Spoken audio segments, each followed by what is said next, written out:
Nelly. Ito. Tapos na ba? Ito pa tapos.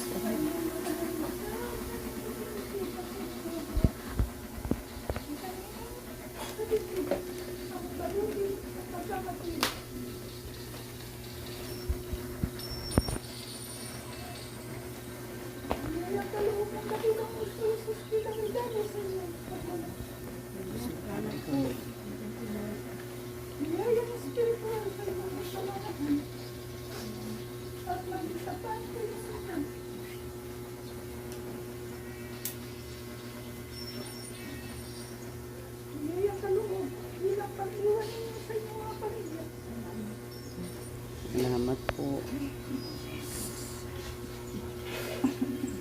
Nalulubog ang dakila naman sa iyong ginagampanan. Ngunit hindi siya nalulubog. Kapag tatalo-talo ninyong dalawa kaibigan. Gusto kong masabi sa inyo, hindi magkakamali ang inyong paglusong doon sa doon. Dahil maraming kaluluwa at espiritu naroon. Nananagpul sa kadiliman. Kami, ang mga banal na espiritu. Alalayan niyo siya. Malalain siya. May ka magdasal. Dasal.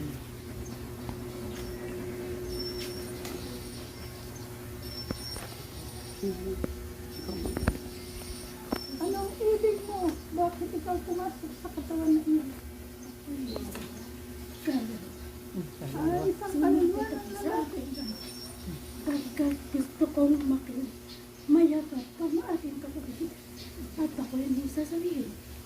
Pumarito ang kapatid nung namatay. Ang kapatid. Nung namatay na ama nitong may katawan. Ay, wala dito. Asan si ate? Ayun ang kailangan ng kapatid ng babae. Yung kapatid. Wala. Yung nanay mo po. Lalaki daw. Ikaw naman kaibigan ko, magpaalam ka kapag ikaw ay pumasok sa katawan ng babae niyan. Kanina ko ako masakit. Bakit siya pinitigilan mo? Kapatid, tawag sa iyo. Sapagkat sila, yung mga kasalanan sa iyo, may kaya din ko hinaaway, hinahabol ng taga. Ako yung